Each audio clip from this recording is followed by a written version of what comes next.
भारत के द्वारा फिलहाल के लिए इस एलएसी वाले क्षेत्र में जो एयरफोर्स भेजी गई है, आपको जानना चाहिए कि अगस्त महीने में लगभग 68,000 एयरफोर्स के सैनिकों को हाल ही में इस क्षेत्र में भेजा गया है। ये द हिंदू की एक खबर में प्रकाशित हुआ था। हम वो खबर भी आपको सेशन के अंत तक दिखा देंगे। ऐसी स्थिति में यह माना जा रहा है कि भारत के द्वारा जो बड़ी संख्या में इंडियन एयरफोर्स के जवान उतारे गए हैं, उस स्थिति को यहां पर काउंटर करने के लिए कि यदि इंडियन एयरफोर्स ने इस अक्साई चिन वाले क्षेत्र पर अटैक कर दिया तो फिर यहां के सैनिक और इनके जो असलाह हैं वो कहां रखे जाएंगे, इसके लिए इन टनल्स का निर्माण किया गया है। जैसा यहां पर 6 दिसंबर 2021 की संरचना में दिख रहा है कि अक्साई चिन वो क्षेत्र जिस पर चीन अपना दावा पहले से करता आया है, यहां पर कोई कार्य नहीं था, लेकिन अब यहां पर इस निर्माण को बड़े एरिया के अंदर आप देख सकते हैं। अगर हम बंकरों की बात करें तो आप मजबूत बंकरों को भी यहां पर 18 अगस्त के दिन बनी हुई इमेजेस में प्रॉपर तरीके से जूम हुई तस्वीरों में देख सकते हैं। निर्माणाधीन से लेकर के निर्माण हुई चीजों को सैन्य पोस्ट के साथ यहां पर बनता हुआ देख सकते हैं। कहने का मतलब यह है कि यह चीन भी समझ चुका है कि अक्साई चिन वाले क्षेत्र को भारत छोड़ने वाला तो नहीं है। ऐसी स्थिति में भारत जिस क्षेत्र पर 1962 से चीन कब्जा करके बैठा है उसे छुड़ाएगा, यह बात मानते हुए यहां पर यह बचने के उपाय कर रहे हैं, बंकर बना रहे हैं, टनल्स बना रहे हैं, क्योंकि यह माना जाता है कि यदि पहाड़ों के भीतर, जिस तरह से अफगानिस्तान में अगर आपको मालूम हो तो जब अफगानिस्तान के अंदर अमेरिकी एयरफोर्स के द्वारा हमले किए गए थे तालिबान के खात्मे के लिए, तो यह पता चला था कि लंबे समय तक आतंकी इसलिए नहीं मरे क्योंकि उन पहाड़ियों के अंदर गहरी सुरंग बना बना करके पहाड़ों के भीतर जाकर के आतंकी छिपे रहते थे। इसका परिणाम यह निकला कि चाहे कितना भी बड़ा गोला गिरे वो पहाड़ तोड़ करके लोगों को नहीं मार सकता, और इसका परिणाम यह निकला कि वहां आतंकी लंबे समय तक बचे रह गए। ठीक इसी प्रकार का हथकंडा ये लोग इस समय जो पहाड़ियां यहां पर हैं उनके भीतर अपने आप के बंकर बनाने के लिए, क्योंकि भारत ने एयरफोर्स यहां भेज दी है, ऐसी स्थिति में अगर हमले होते हैं तो अपने आप को कहां सुरक्षित रखेंगे। अब ये जो तस्वीरें हैं ये अपने आप में बयान करती हैं कि प्रॉपर तरीके की टनल्स और उनके एंट्रेंसेस यहां पर बन रहे हैं ताकि पहाड़ों में जाकर के ये शरण ले सके। आप इन्हें यहां पर देख सकते हैं, प्रॉपर तरीके से गाड़ियां एंट्री करती हुई टनल्स के रास्ते आपको दिखाई दे जाती हैं। इनको समझने के बाद में एक बड़ा सवाल यह बनता है कि ये है कहां और ये क्या पहली बार हो रहा है, क्या इन क्षेत्रों के बारे में चर्चा आ रही है। अब इसको थोड़ा सा हमें समझना होगा, और समझने के लिए आपको थोड़ा सा वो स्थिति समझनी होगी जो भारत की वास्तविक है। मैं कई बार जब कुछ बच्चे हमारे द्वारा कई तस्वीरों में इस प्रकार का मैप जब हम दर्शाते हैं जिसमें जम्मू कश्मीर और अक्साई चिन वाले क्षेत्र को हम पाकिस्तान ऑक्यूपाइड और चाइना ऑक्यूपाइड दिखाते हैं, तो कुछ व्यूअर्स हमसे ऑफेंड हो जाते हैं। वो कहते हैं कि सर ये क्यों दिखा रहे हो, ये तो भारत का हिस्सा ही तो है।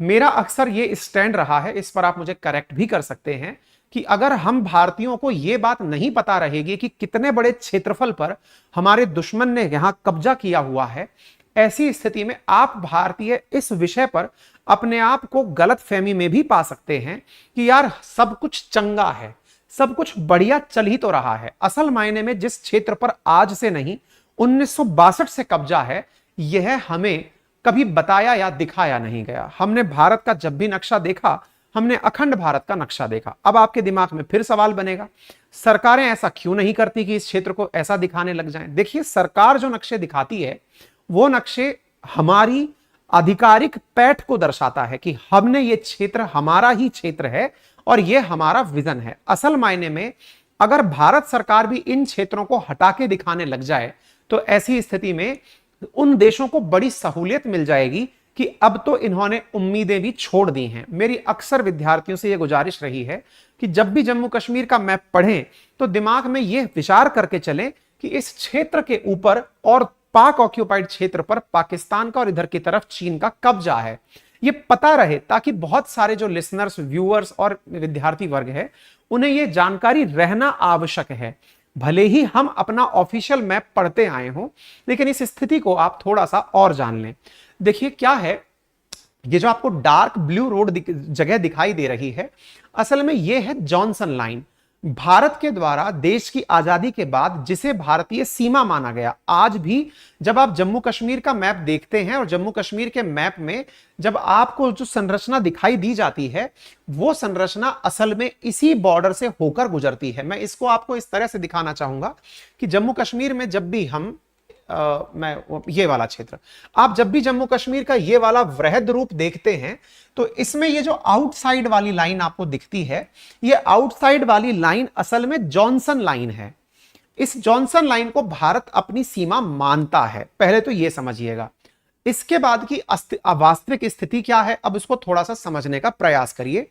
असल में भारत और चीन के बीच जो सबसे पहली लड़ाई हुई 1962 की जो वॉर हुई, जिसकी शुरुआत 1959 से हुई थी असल मायने में, जब भारत के सैनिकों को चीन ने बंदी बना लिया था, उसके पीछे का बड़ा रूट कारण था ये वाला रोड जो आपको दिखाई दे रहा है। क्या था इस रोड में, मैं एक बार के लिए आपको बताना चाहूंगा। ये जो आपको वेस्टर्न हाईवे दिखाई दे रहा है, असल में ऊपर की तरफ चीन का एक क्षेत्र है तिब्बत, जिसको चीन ने अतिक्रमण किया हुआ है। दक्षिण में शिंजियांग प्रोविंस है। चीन ने तिब्बत को शिंजियांग से जोड़ने के लिए यहां से एक रोड निकाला था। यह रोड भारत को लंबे समय तक नहीं पता था कि इस तरह का कोई रोड भी निकाला गया है। देश की आजादी के तुरंत बाद भारत ने जब अपना नक्शा जारी किया कि यह क्षेत्र हमारा है, अच्छा, चीनी लोग रिएक्शंस में बड़े ही सुस्त प्रकार के कहे जा सकते हैं। इनके दिमाग में किस तरह से काम चलता है, ये रिएक्शन किस तरह से देते हैं, मंदारिन भाषा समझते हैं, क्या करते हैं, इनको ही पता है। हुआ यह कि भारत ने जब अपना मैप जारी किया, जॉनसन लाइन को अपनी ऑफिशियल लाइन डिक्लेयर किया, तब चीन का देश की आजादी से लेकर 1959 तक कोई रिएक्शन ही नहीं था। इसी कारण से 1954 में नेहरू जी ने बकायदा चीन के साथ मिलकर के पंचशील सिद्धांत, जो कि बुद्धिज्म से लिए गए उनके 5 व्रतों से थे, उसमें भारत ने बकायदा चीन के साथ में ये श्योर किया था कि हम लोग इस पूरे क्षेत्र को अपना क्षेत्र मानते हैं। भारत ने अपना क्षेत्र इसे डिक्लेयर कर दिया था, लेकिन चीन को अपनी सहूलियत के हिसाब से तिब्बत को शिंजियांग से जोड़ना था। वो इस रोड के हिसाब से इसे जोड़कर चले गए। कोई बात नहीं साहब। इसके बाद फिर एक स्थिति निकल कर आई, और वो क्या थी, चीन ने कहा कि हमने अपने ही क्षेत्र में सड़क बनाई है। देखिए, उस समय देश की आजादी के बाद बहुत सारे ऐसे विषय थे जिन पर भारत पहले ही संघर्ष कर रहा था, चाहे पाकिस्तान का मसला हो, चाहे देश में हुए उस समय के दंगे हो, फिर पाकिस्तान के साथ में युद्ध हो, फिर बैक टू बैक फिर चीन के साथ युद्ध हो। तो काफी सारी स्थितियां उस समय विकट चल रही थी। ऐसी स्थिति में आज जैसे आप सैटेलाइट से ये सारी चीजें जान लेते हैं, भारत के लिए यह सब चीजें जानना अपने आप में बड़ा टफ टास्क था। भारत आज इस हिस्से को, जो पहले चीन के द्वारा यहां तक पहुंच करके कब्जा करने का सोचा जाता था, भारत की फोर्सेस ने इस क्षेत्र में जाकर अपने बंकर लगा दिए हैं। काराकोरम को क्रॉस करके भारत के द्वारा भी सड़कें बना दी गई हैं, अपनी सेना भेज दी गई है। ऐसी स्थिति में जब यहां भारत पहुंच गया है तो चीन को इस बात से बड़ी तकलीफ हो रही है, क्योंकि इसके द्वारा जो ये प्रयास किया जाता था कि किसी के बॉर्डर में घुसते चले जाओ और उसकी तरफ से ये कोशिश कर, जैसे अपने गांवों में होता है, अगर आपके गांव में खेत हो तो आप ये जानेंगे कि पड़ोसी का प्रयास रहता है कि जब भी वो हल जोते अपने खेत में, तो आप दोनों के बीच का जो बॉर्डर है, उस बॉर्डर के ऊपर से जरूर वो हल चला करके उस छोटे से बॉर्डर को अपने अंदर मिला ले। आप परेशान होकर के कि भाई मेरे और इनके खेत के बीच में कहां पर है ये बॉर्डर, आप परेशान होकर फिर एक नया बॉर्डर बना लेते हैं। जो भी व्यक्ति थोड़ा सा अपने अंदर सहनशीलता दर्शा रहा होता है, वो अपनी जगह खो रहा होता है। भारत के साथ भी यही हुआ। चीन के द्वारा ये जो प्रक्रिया की गई, इसे सलामी स्लाइसिंग कहा जाता है। चीन के द्वारा दर्शाई गई ये जो स्थिति थी सलामी स्लाइसिंग की, जिसमें वो भारत के बड़े हिस्से को अपने कब्जे में खोद खोद कर लेता रहा था, अब भारत उस पर एग्रेसिव हो गया है। यही कारण है कि 19 बार की वार्ता के बावजूद इस क्षेत्र में कोई डिसएंगेजमेंट नहीं हुआ है। तो उम्मीद है कि आपको यह मसला समझ में आए कि यह क्षेत्र अब बॉर्न ऑफ कंटेंशन हो चुका है, झगड़े की जड़ हो चुका है। चूंकि भारत और चीन के बीच 1959 से 62 के बीच भी ऐसी ही स्थितियां बनी थी, जिसके चलते 1962 के एंड में यानी अक्टूबर के अराउंड जाकर के युद्ध शुरू हो गया था। ऐसी स्थिति में माना जाता है कि भारत के द्वारा हाल ही में अगस्त में जितने एयरफोर्स यहां भेज दी गई है और जिस तरह की स्थितियां यहां लगातार बनी हुई हैं, इनके बीच में युद्ध से इनकार नहीं किया जा सकता। अब जब बात आती है कि इनके द्वारा यहां पर टनल बना ली गई है, अक्साई चिन वाले क्षेत्र में टनल बना ली गई है, सड़क के किनारे टनल बना ली गई है, तो ये बिल्कुल वैसे ही है जैसे भारत के द्वारा बंकर। अब बड़ा सवाल ये है सर, लद्दाख के लोगों ने हाल ही में राहुल गांधी जी से कहा है कि पहले बहुत आसानी होती थी, अब चीनी बहुत अंदर तक घुस आए हैं। वो कहानी क्या है? वो यही वाले किलोमीटर्स की कहानी है। ये जो आप देख रहे हैं इस क्षेत्र की, इस समय पर यहां पर बड़ी मात्रा में दोनों ही लोग अपनी अपनी प्रेजेंस जता रहे हैं। चीनी इस क्षेत्र में इसलिए आ रहे हैं कि अगर कहीं यहां पर भारत की सेना पहुंच गई तो ये वाला क्षेत्र जो हम क्लेम करते थे यहां तक हम लोग नहीं पहुंच पाएंगे। वहीं भारत इस क्षेत्र में इसलिए पहुंच रहा है कि अगर तुम आ गए तो फिर हम नहीं पहुंच पाएंगे।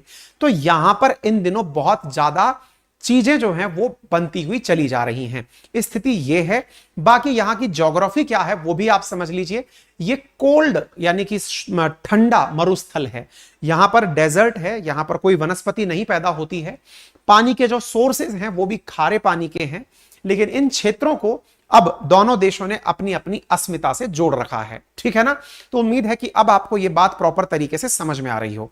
और बाकी अपनी ख्वाहिश क्या है वो कमेंट बॉक्स में बता दें, मैं इसको कभी डिटेल में फिर और कवर कर लूंगा। फिलहाल के लिए इतना ही। उम्मीद है आपको ये जानकारी समझ में आई हो। बाकी इस विषय पर आपकी क्या राय है, आप कैसे इस विषय को देखते हैं, जरूर हमें कमेंट बॉक्स में बताएं।